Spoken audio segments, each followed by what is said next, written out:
ಈಗಿನ ಮಕ್ಕಳಿಗೆ ಅಕ್ಕಿ ಎಂದರೆ ಅಂಗಡಿ, ಸೂಪರ್ ಬಜಾರ್, ಮಾಲ್ ಹೀಗೆಲ್ಲ ಖರೀದಿ ಮಾಡುವ ವಸ್ತುವಷ್ಟೇ. ಆದರೆ ಮಂಗಳೂರಿನ ಒಂದೇ ಒಂದು ಸರ್ಕಾರಿ ಶಾಲೆ ಮಕ್ಕಳಿಗೆ ಅಕ್ಕಿ ಹೇಗೆ ಬರುತ್ತದೆ, ರೈತರು ಯಾವ ರೀತಿ ಪರಿಶ್ರಮ ಪಡುತ್ತಾರೆ, ಅನ್ನದ ಮೌಲ್ಯ ಏನು ಎಂಬುದನ್ನು ನೇರವಾಗಿ ಅನುಭವಿಸುವಂತೆ ಮಾಡಿದೆ. ಅದು ಎಲ್ಲಿ, ಹೇಗೆ ಅಂತೀರಾ? ಇಲ್ಲಿದೆ ನೋಡಿ ಈ ಬಗ್ಗೆ ಒಂದು ಸ್ಪೆಷಲ್ ರಿಪೋರ್ಟ್. ಹೌದು, ಇಂದಿನ ಮಕ್ಕಳಿಗೆ ಕೃಷಿ ಎಂದರೆ ಪುಸ್ತಕದ ಪಾಠ. ಆದರೆ ಮಂಗಳೂರು ನಗರ ಪಾಲಿಕೆಯ ವ್ಯಾಪ್ತಿಯ ವಾಮಂಜೂರು ತಿರುವೈಲ್ ದಕ್ಷಿಣ ಕನ್ನಡ ಜಿಲ್ಲಾ ಪಂಚಾಯತ್ ಹಿರಿಯ ಪ್ರಾಥಮಿಕ ಮಾದರಿ ಆಂಗ್ಲ ಮಾಧ್ಯಮ ಶಾಲೆ ಕೃಷಿಯನ್ನು ನೇರ ಪ್ರಾಯೋಗಿಕವಾಗಿ ಕಲಿಸಿದೆ. ಈ ಪ್ರಯತ್ನಕ್ಕೆ ವಿದ್ಯಾಬೋಧಿನಿ ಎಜುಕೇಷನ್ ಟ್ರಸ್ಟ್, ಶಾಲಾ ಹಳೆ ವಿದ್ಯಾರ್ಥಿ ಸಂಘ, ಜೈಶಂಕರ್ ಮಿತ್ರ ಮಂಡಳಿ ಮತ್ತು ಶಾಲಾ ಶಿಕ್ಷಕರು ಬೆಂಬಲಕ್ಕೆ ನಿಂತಿದ್ದಾರೆ. ಶಾಲೆಯ 6 ಮತ್ತು 7ನೇ ತರಗತಿಯ ಮಕ್ಕಳು ಸೇರಿ ಶಾಲೆಯಲ್ಲಿ ಭತ್ತ ಬೀಜ ಬಿತ್ತನೆ ಮಾಡಿ ಮತ್ತು ತರಕಾರಿ ಕೃಷಿ ಮಾಡಿದ್ದು ಅದನ್ನು ನೇರವಾಗಿ ಶಾಲೆಯ ಬಳಕೆಗಾಗಿ ಉಪಯೋಗಿಸುವಲ್ಲಿ ಯಶಸ್ವಿಯಾದರು. ನಾವು 3 ವರ್ಷದಿಂದ ಮಕ್ಕಳನ್ನು ನೇಜಿ ಕರ್ಕೊಂಡು ಹೋಗ್ತಿದ್ದೆವು, ನೋಡಿಕೊಂಡು ವಾಪಸ್ ಬರ್ತಾ ಇದ್ರು. ಆಗ ನಮಗೊಂದು ಕಲ್ಪನೆ ಬಂತು, ನಾವು ನಮ್ಮ ಶಾಲೆಯಲ್ಲೇ ಈ ಕಾರ್ಯವನ್ನು ಮಾಡಿ ಮಕ್ಕಳಿಗೆ ಇದರ ಸಂಪೂರ್ಣ ಮಾಹಿತಿಯನ್ನು ನೀಡಬೇಕು. ಎಲ್ಲಿಂದ ಆರಂಭವಾಗ್ತದೆ, ಬೀಜ ಅಂದರೆ ಏನು, ಅದನ್ನು ಬಿತ್ತುವುದು ಹೇಗೆ, ಅದನ್ನು ತೆಗೆಯುವುದು ಹೇಗೆ, ಆಮೇಲೆ ಗದ್ದೆಯನ್ನು ಉಳುಮೆ ಮಾಡುವುದು ಹೇಗೆ, ನಾಟಿ ನೆಡುವುದು ಹೇಗೆ, ನಾಟಿಯಾದ ನಂತರ ಕಳೆ ತೆಗೆಯುವುದು, ಕೊನೆಗೆ ಕಟಾವು ಮಾಡುವುದು, ಕೊಯ್ಲು ಮಾಡುವುದು, ಅದನ್ನು ತಂದು ಬೇರ್ಪಡಿಸುವಂಥದ್ದು. ಇದೆಲ್ಲವನ್ನು ನಾವು ಸಾಂಪ್ರದಾಯಿಕವಾಗಿ ಮಾಡಿದ್ದೇವೆ. ಶಾಲೆಯಲ್ಲಿ ಬಿತ್ತನೆ ಮಾಡಿದ ಭತ್ತದ ನೇಜಿಯನ್ನು ಸ್ಥಳೀಯ ಇರುವೈಲ್ನ ಸಾಲಿಯಾನ್ ಕುಟುಂಬದ 1 ಎಕರೆ ಹೊಲದಲ್ಲಿ ಮಕ್ಕಳು ತಾವೇ ಎತ್ತು ಬಳಸಿ ನೇಗಿಲು ಹಿಡಿದು ಗದ್ದೆ ಸಿದ್ಧಪಡಿಸಿದರು. ಪಾಲನೆ, ಪೋಷಣೆ, ಕಟಾವು ಎಲ್ಲವೂ ಮಕ್ಕಳು ನೇರವಾಗಿ ಮಾಡಿದ್ದಾರೆ. ಇದೀಗ ವಿದ್ಯಾರ್ಥಿಗಳು ಬೆಳೆದ ಭತ್ತದಿಂದ 80 ಕೆಜಿ ಅಕ್ಕಿ ಸಿದ್ಧವಾಗಿದ್ದು, ಈ ಅಕ್ಕಿ ಶಾಲೆಯ 400 ವಿದ್ಯಾರ್ಥಿಗಳ ಮಧ್ಯಾಹ್ನದ ಊಟಕ್ಕಾಗಿ ಬಳಕೆಯಾಗಿದೆ.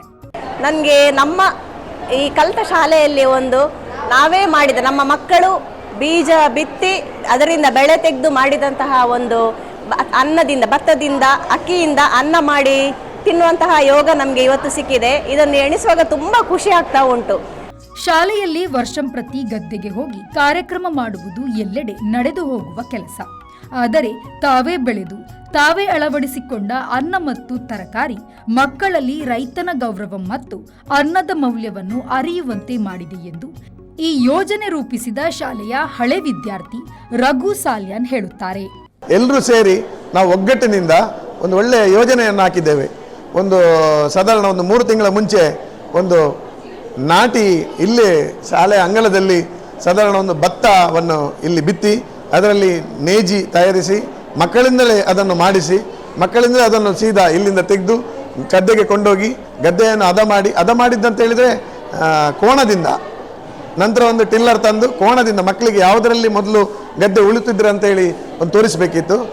ಹಾಗೆ ಅವರನ್ನೆಲ್ಲ ಕರ್ಕೊಂಡೋಗಿ ಆ ಮಕ್ಕಳಿಗೆ ಅದನ್ನು ತೋರಿಸಿ ಅವರ ಹತ್ರವೇ ನಡೆಸಿ ನೆಟ್ಟ ನಂತರ 1 ತಿಂಗಳು ಬಿಟ್ಟು ಅದಕ್ಕೆ ಕಲೆ ತೆಗೆಯುವುದಂತ ಉಂಟು, ಅದನ್ನೆಲ್ಲ ಮಕ್ಕಳ ಹತ್ರನೇ ಮಾಡಿಸಿ ಆ ನಂತರದ ದಿನಗಳಲ್ಲಿ ಅದು 2 ತಿಂಗಳ ನಂತರ ಭತ್ತವು ಕಟಾವಿಗೆ ಬರುವಾಗ ಆ ಮಕ್ಕಳನ್ನು ಕರ್ಕೊಂಡೋಗಿ ಕಟಾವು ಮಾಡಿಸಿ ಎಲ್ಲ ನಮ್ಮ SDMC ಆಗಲಿ ಹಳೆ ವಿದ್ಯಾರ್ಥಿ ಸಂಘದವರಾಗಲಿ ಎಲ್ಲರೂ ಒಟ್ಟಿಗೆ ಸೇರಿ ಅದನ್ನು ಗದ್ದೆಯಿಂದ ಅಲ್ಲಿಂದ ಆ ಪೈರನ್ನು ಈ ಶಾಲೆಗೆ ತಂದು ಶಾಲೆಯಲ್ಲಿ ಅದನ್ನು ಪಡಿ ಅಂತ ಹೇಳ್ತಾರೆ, ಅದನ್ನು ಇಟ್ಟು ಗದ್ದೆ ಆ ಬೈಯನ್ನು ಏನು ಹೇಳ್ತಾರೆ ಅದನ್ನು ಭತ್ತವನ್ನು ಬೇರ್ಪಡಿಸಿ ಅಲ್ಲಿಂದ ಮಕ್ಕಳಿಗೆ ಎಲ್ಲವನ್ನು ತೋರಿಸಿ ನಂತರದ ದಿನಗಳಲ್ಲಿ ಆ ಭತ್ತವನ್ನು ನಾವು ಸೀದಾ ಮಿಲ್ಲಿಗೆ ತಗೊಂಡು ಹೋಗಿ ಅಲ್ಲಿಂದ ಅದರಲ್ಲಿ ಅಕ್ಕಿಯನ್ನು ಬೇರ್ಪಡಿಸಿ ತಂದು ಇಲ್ಲಿ ಈ ದಿನ ಭಾರಿ ಸಂತೋಷದ ದಿನ. ಎಲ್ಲ ಮಕ್ಕಳನ್ನು ಕೂರಿಸಿ ಅವರ ಕೈಯಿಂದಲೇ ಬಡಿಸಿ ಅವರನ್ನೇ ಆ ಅನ್ನವನ್ನು ಊಟ ಮಾಡುವಂಥ ಖುಷಿ ಅದಕ್ಕಿಂತ ಮೇಲೆ ಏನಿಲ್ಲ. ಎಲ್ಲರೂ ಬಂದಿದ್ದಾರೆ, ಮಕ್ಕಳಿಗೆ ಕೂಡ ತುಂಬ ಖುಷಿಯಾಗಿದೆ. ಶಾಲೆಯಲ್ಲಿ ಅನ್ನ ವ್ಯರ್ಥ ಮಾಡಬಾರದು ಎಂದು ಶಿಕ್ಷಕರು ಹೇಳುತ್ತಿದ್ದರು.